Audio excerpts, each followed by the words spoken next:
ম্যাগনেসিয়ামের ঘাটতি মহিলাদের জন্য বিপজ্জনক, সচেতন হতে হবে এই বেলায়। বিশেষ করে মহিলাদের প্রিমেনস্ট্রুয়াল সিনড্রোম, পেলভিক ব্যথা এবং মেনোপজের লক্ষণ থেকে মুক্তি দিতে সাহায্য করতে পারে এই খনিজ। মানবদেহের রোগ প্রতিরোধ ক্ষমতা বাড়াতে, রক্তে শর্করার মাত্রা নিয়ন্ত্রণ করতে এবং হাড়ের স্বাস্থ্য ভালো রাখতে ম্যাগনেসিয়ামের ভূমিকা গুরুত্বপূর্ণ। বিশেষ করে মহিলাদের প্রিমেনস্ট্রুয়াল সিনড্রোম, পেলভিক ব্যথা এবং মেনোপজের লক্ষণ থেকে মুক্তি দিতে সাহায্য করতে পারে এই খনিজ। শরীরের পর্যাপ্ত পরিমাণে ম্যাগনেসিয়াম থাকলে গর্ভবতী মহিলাদের শারীরিক জটিলতা কম হয়। এছাড়াও ম্যাগনেসিয়াম মাথা ব্যথা, উদ্বেগ, এমনকি ঘুমের ব্যাঘাত নিয়ন্ত্রণেও সহায়তা করে।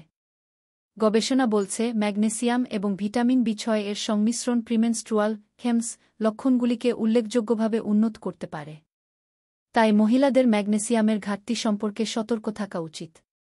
ম্যাগনেসিয়ামের ঘাটতি পূরণ। পাতাযুক্ত সবুজ শাকসবজি, বিশেষ করে পালংশাক ম্যাগনেসিয়ামের ভালো উৎস। মটরশুঁটি, ছোলা, মসুর ডাল, বাদাম, ব্রাজিলিয়ান নাট, আমন্ড, কুমড়ো এবং তিসির বীজও ম্যাগনেসিয়ামের দুর্দান্ত উৎস। এছাড়াও পাতে রাখুন বাদামি চাল এবং কুইনোয়া সহ গোটা শস্য। গ্রন্থনা: মহসিন আলী আঙ্গুর, সম্পাদক ও প্রকাশক, মুজিবনগর খবর.com, মেহেরপুর।